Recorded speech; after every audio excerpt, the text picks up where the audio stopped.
Hi, I'm Kara Pack, and this is my Get This Child Out of My Room case study for EDL 853. Category 1, Problem Identification and Data Analysis.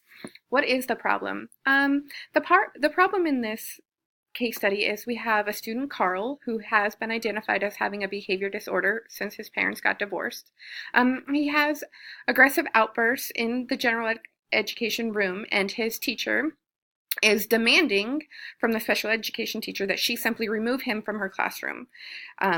However, the special education teacher who's newly hired is trying to follow the guidelines that she must follow set forth by IDA by not just changing his educational placement. She knows that she can't do that. She has to set up a meeting, and there are certain steps that she has to follow in order to do that. So instead, she has created an intervention system to use when Carl becomes agitated or out of control, but that doesn't seem to please his general ed teacher, and his parents have kind of thrown their hands up in the air and said, just do whatever you got to do. So the problem is no one's really advocating for Carl, and they're not on the same page about following the guidelines set forth by EDA. What do I know? I know that Carl is showing signs of behavioral disruptions, but no signs of academic struggles, and his behavior has changed and gotten worse after his parents went through a bitter divorce. The former special education teacher has a reputation of simply just removing students when they became out of control, or putting them in a detention room with a worksheet. However, the current special education teacher, seems to be the only one who's willing to advocate for Carl's rights and trying to help him become successful in the general education room, which is the least restrictive environment, so that's where he should be. The school is part of a co-op. It's a small town. They share resources and personnel with surrounding schools in the area. What do I still need to know? I need to know, is Carl receiving services with a social worker or a counselor? Is that in his IEP? Is he getting are those minutes being met, or is he getting those services outside of school? Has the staff of Schuyler School been trained to work with students who have experienced trauma? Is Mrs. Taylor or any general education teacher even aware of the safeguards that are put in place for students and their parents, those rights that are protected under IDEA? And was the assistant superintendent still present in the meeting when Mrs. Taylor made her remarks about Mrs. Lewis, who just simply put the kids in a detention room with a worksheet? Was the superintendent still at that meeting, and did she have a response to that comment? Category 2, plan of action with strategies for implementation.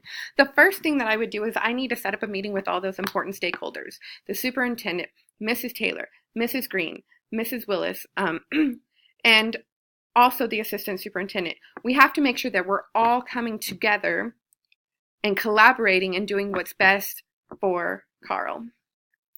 Once everyone gets on the same page about about following the intervention system, we need to implement the intervention system, and then we also have to document what's working, what isn't working, what needs to be fixed, and then monitor his behavior along the way. Try to find out what those triggers might be that are setting him off. I also need, as the administrator, I need to make myself available to be present to aid in this. If that means I need to go get a substitute to cover my classroom as the assistant superintendent, so I am solely devoted to administrative duties during this period of time, then that's what I need to do. I also need to follow up on his IEP and look over that IEP and see, is he supposed to be getting work from the minutes from the social worker or the counselor, and if not, then I need to get that going. I need to compile a list of resources in the community that could be beneficial for the Hughes family, and I'm sure there are other families in the district who could benefit from those resources. And I also need to start planning and then implement a school-wide professional program, trainings on trauma-sensitive schools. Category 3, resolve the issue and making sure that I promote the success of all students. So my issue resolution: by providing training, this will help the staff approach students in a preventative manner instead of a reactive. We need to stop just simply reacting to the behaviors, and we need to set things in place so that we can triage with kids ahead of time so that we are preventing these outbursts from happening as much as we can. Also, having staff on the same page and having collaboration between the teachers and the special education teachers and parents and staff, this is going to help promote the success of all students.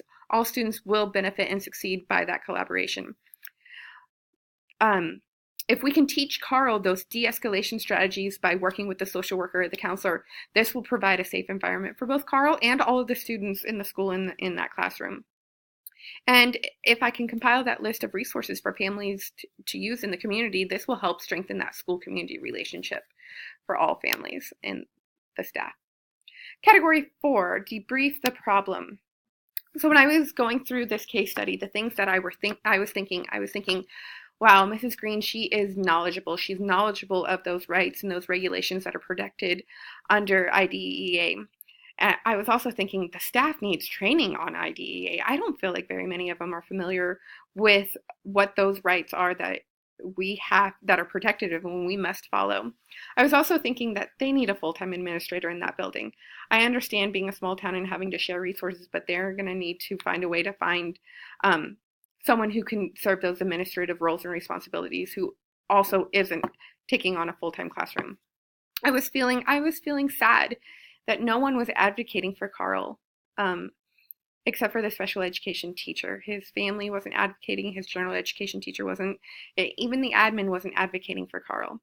I was also feeling frustrated that there was no administrative support who was supporting all the work and the efforts that Mrs. Green was willing to do. She needs that support and that backup because she was doing the right thing.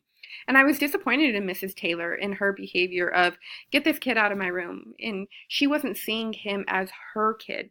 Even if he is identified, he is still one of her students, and he needs to be treated with the same respect and the same rights as the other students. And I was valuing all the hard work that Mrs. Green was doing. She was reaching out to her special education coordinator, reaching out to the superintendent, reaching out to the parents, constantly trying to get everyone on the same page to do what was best for Carl. I was valuing that every student needs a safe environment. Having a student with outburst, you can't just let that go because every student has the right to a safe environment, but we have to find ways to make it safe for everyone. And I was also valuing the effectiveness of a good PD. Obviously, they haven't had much professional development in IDEA or in trauma-sensitive schools, and that could be very powerful for that building. Some unresolved issues, I noticed that we still aren't sure what the exact triggers are for Carl's aggressive behavior, and we need to be able to pinpoint those. There's still a lack of collaboration between Mrs. Taylor and Mrs. Green, although Mrs. Green would like to see it. Mrs. Taylor doesn't seem to be as willing. There's still no full-time administrator in that building, and there is still a lot of conflict and hurt feelings between Carl's parents. Category 5, reflecting on Standard 2. When I promote the academic success of every student, how would I do that? By enhancing the instructional capacity. If you can get everyone on the same page, and this will allow Mrs. Taylor to concentrate on her instruction of the class instead of constantly worrying about what is Carl going to do, getting Carl out of the classroom. She can now bring Carl into the classroom, work with Mrs. Taylor, Mrs. Green, and they can work together, and that is going to promote the success of all the students in the room. Also, if you're monitoring the effectiveness of the intervention system, this is going to ensure that the environment is safe and therefore it's conducive to learning. And being able to be flexible, make changes to those plans if it's not working, shows that we're doing what is best for all the kids at all times. Promoting the personal well-being of the students. By providing that trauma-sensitive school training to the staff, it provides an opportunity for them to connect with the students on a personal level and really looking out for not only their academic well-being, but also their social and emotional well-being, and understand how that trauma they go through at home, it affects their schoolwork. By preparing resources for the family, it could improve the home life of lots of kids, if not all kids, and making sure the students are receiving services from the social workers and the counselors. It helps promote that self-care that is so important. And then as a school leader, I need to make decisions based on what's best for students. That should always be in the back of my mind with any decision that is made, and that follows EI1A. I need to implement that school-wide professional development because that's going to increase the instructional capacity, the students' academic growth, and social growth by providing that training. And then monitoring the intervention systems and making changes if necessary is essential. Those are decisions that I need to make and I need to follow through and support constantly as the administrator. Thank you.